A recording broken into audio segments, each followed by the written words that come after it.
Good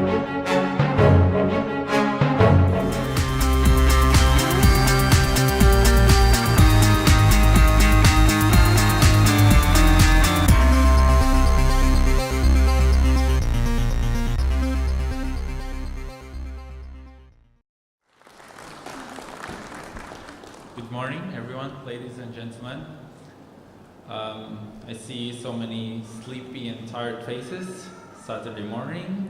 Well, so anyways, my name is Hasan, Muhammad Hasan Al Akraa, but most people call me Hasan. And I'm originally from Syria. I'm 18 years old. Many won't believe it, but yes, I am. I have been living in Malaysia for the past about 7 years as a refugee with my family. We flew away from Syria because of the war. So I'm here not to talk, I'm not here to talk about the situation in Syria because I'm out of words as well to describe the situation there, as what the UNICEF has stated a few days ago. But instead of that, I'm here to talk about the refugees in Malaysia and their life. How are they as refugees? Because I experienced it myself. So refugees, when they come to Malaysia, I'm talking about the Syrian, Palestinian, Iraqi refugees. Most of them enter Malaysia legal status. They hold a passport and a visa as well. But then they register in the UNHCR, United Nations High Commission for Refugees in Malaysia, as refugees, which will give them a card to allow them to stay in Malaysia temporarily until the UN settle them to another country. But the resettlement process is sometimes it takes quite a long time because there are thousands of refugees in Malaysia, and sadly many countries has closed their doors for the refugees, which had led the refugees to stuck in this transit country for them. So when they have the UN card, they're only allowed to stay in Malaysia temporarily, but according to law, they're not allowed to work, they're not allowed to get public education, and healthcare is quite expensive as well for them. So there are many opportunities which is closed down for them and they can't really get it. But with the help of many NGOs in Malaysia, refugees are surviving. Refugees are still holding up and still living their life. But even that, many refugee children who come from poor families, whose parents are not, having the opportunity to work, they can't really go to school, refugee schools, so they will work. So I myself, when I first came to Malaysia, I worked in a restaurant to support my family, and at the age of 12 years old, washing dishes from morning to night. It is very tiring, it is very difficult, but for me, all I wanted was to support my family. But then I was caught by the immigration in 2014 and I was put in the detention center for 9 days because I was working. I was 14 years old at that time. It is very hard and it is very frightening and frustrating for a child like me at that age to be in the detention center. I don't want to go through details of what's life inside the detention centers, but it is bad. But I decided to not just leave that memory. I decided to not just keep that memory in my mind. I decided to leave it because I need to help other refugee children in order for them to not go through the same what I went through. So what I decided to do is I started to go volunteer in refugee schools to teach them, encourage these refugee children to come to school every day with a big hope and dream that they can be somebody in the future. They have hopes too. So next I would like to talk about volunteering, especially with refugees. So many people, when I do a project in Malaysia or an event where I will need volunteers, many people will tell me, how can I volunteer on that? And then I will get these kind of questions, how can I volunteer in Syria? How can I volunteer in Lebanon and Turkey, in the camps over there? So my question here is, why do you have to go that far to help? There are already refugees in Malaysia which also need help. So I don't know, if you want to go there to get fame and popularity, go ahead, good luck.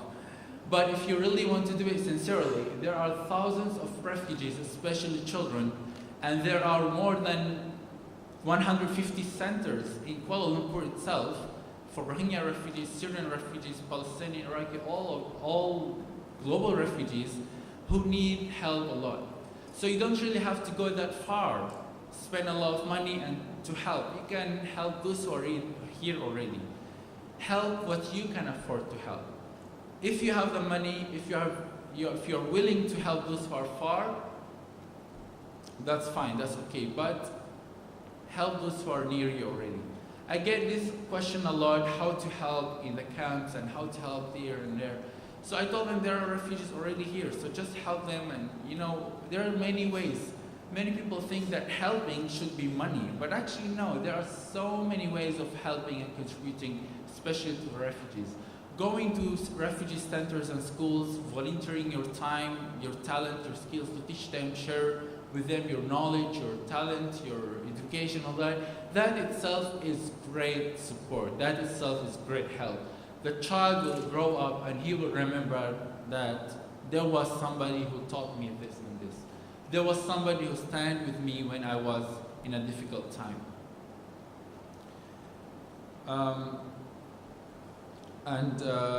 So basically, even though according to the law of Malaysia, refugees are not getting much opportunities, but how do you expect us to survive? So of course we do small businesses from home. Like if you go outside, you will see some booth of two refugee family selling their homemade products like craft and some sweets, traditional sweets and all that.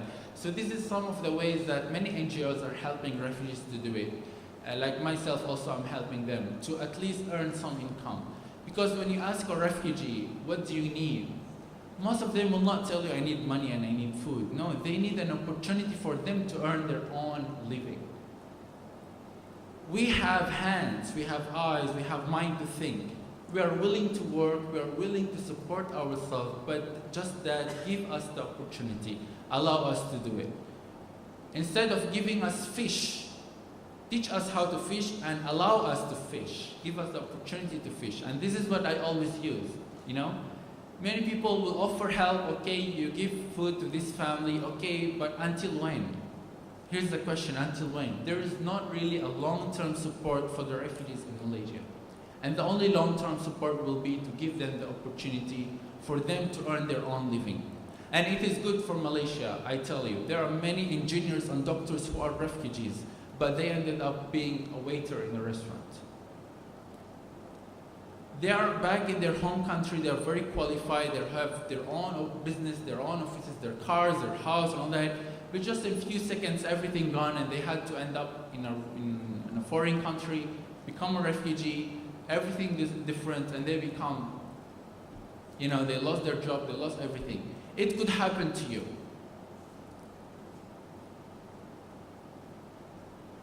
It could happen to anybody. Be grateful of what you have. And always think of others. Always help others. So what I do, I started Al-Hasan Volunteer Network. The reason I use my name for this volunteer network is that in Arabic, the meaning of my name means kindness. So Al-Hasan Volunteer Network is like kindness volunteer network, something. So I do a lot of projects.